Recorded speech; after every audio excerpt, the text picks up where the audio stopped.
Jadi MBG berperan, kemudian saya yakin dengan nanti koperasi Merah Putih dan desa-desa nelayan kalau sudah berfungsi benar dan sudah optimal berfungsi, saya kira juga akan sangat membantu.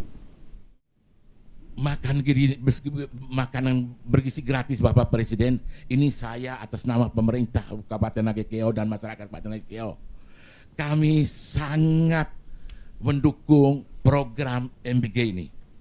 Saya sudah melakukan kegiatan survei non formal Pak Bapak Presiden untuk guru-guru di mana di lokasi ada jatah MBG.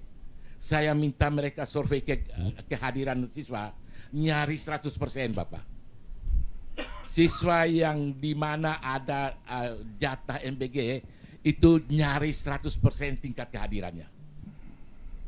Tingkat kebugaran saya tanyakan ke puskesmas Bapak Presiden, yang dulunya siswanya 2 minggu sekali, 3 minggu sekali, flu, pilek, hari ini tidak ada Bapak. Jadi tingkat kebugarannya luar biasa untuk siswa-siswa yang mendapatkan jatah MBG ini. Yang ketiga juga kami mensurvei dengan kegiatan sosial di mana dulunya masyarakat dengan tingkat KDRT-nya yang tinggi Bapak, sekarang berkurang. Ya, ini di luar apa? Jadi KDRT yang terjadi dulunya istri tuntut minta uang, ketika uangnya tidak ada suaminya marah pukul istri. Sekarang kalau suaminya tidak kasih uang, dia punya uang sendiri dari MBG ini Bapak. Ini, iya, iya mereka punya penghasilan. Ini hal yang memang tidak orang bayangkan Bapak. Ini kami juga tidak hitung, tapi setelah dalam survei kami temukan keadaan yang macam itu Bapak. Luar biasa. Jadi kami berharap bahwa MBG untuk wilayah kami, orang lain boleh bicara apapun, untuk wilayah kami minta kalau perlu ditingkatkan. Kami punya jatah 49 yang bisa bergerak, hanya 11 MBG yang kami kerjakan Bapak. Kami mohon bantuan skema yang bagaimana untuk bisa mempermudah MBG ini tetap berada di Nagekeo ini.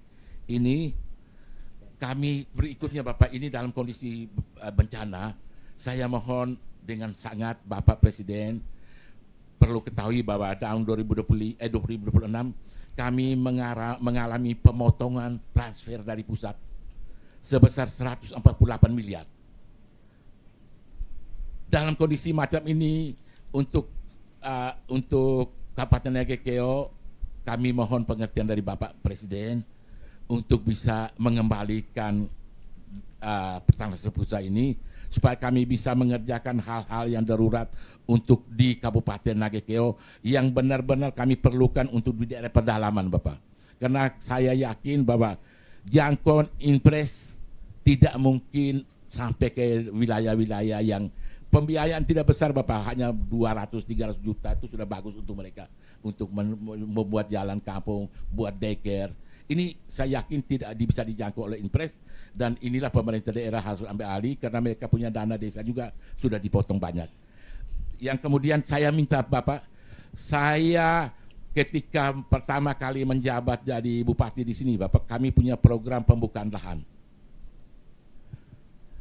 Pembukaan lahan di Nagekeo sangat berpeluang bahwa saat ini orang boleh katakan menggerai gudang beras Bapak.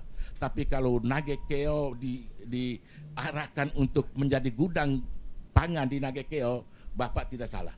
Kami punya 7.000 lahan sawah potensi yang belum difungsikan.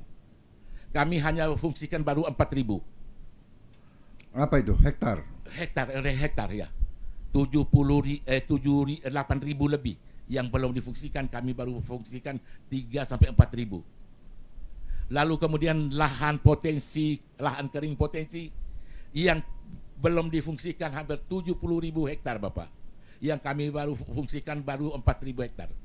Ini yang kami apa. Jadi kami mohon Bapak tolong bantu kami alat pertanian, ekskavator maupun kami akan membuat bahwa pembukaan lahan ini menjadi program reguler pemerintah daerah kami Bapak. Jadi kami hanya menyiapkan bensin, alatnya kami serahkan kepada masyarakat untuk menggunakan itu. Biayanya lebih ringan Bapak. Kami hanya butuh bensin untuk menggerakkan pembukaan lahan pertanian. Ini saja Bapak, terima kasih banyak Bapak telah hadir di tempat ini. Sekali lagi kami atas nama masyarakat Nakeo mengucapkan banyak-banyak terima kasih atas kehadiran Bapak di tempat ini. Selamat siang, wabillahi taufiq wal hidayah. Wassalamualaikum warahmatullahi wabarakatuh. Baik, ada lagi? Baik, saya rangkum dan saya memberi komentar-komentar saya. Yang pertama, saya ucapkan terima kasih penghargaan saya kepada seluruh instansi ya, terkait. Terima kasih BNPB Nasional, terima kasih kementerian-kementerian terkait, TNI, Polri, terima kasih saya, Panglima TNI, Kapolri, semua kepala staf, Pangdam, Kapolda, ya, Basarnas, Badan Penanggulangan Bencana Daerah, ya, semua. Sampaikan terima kasih saya atas nama pemerintah pusat kepada saudara-saudara sekalian semuanya yang telah bekerja sangat keras, reaksi cepat,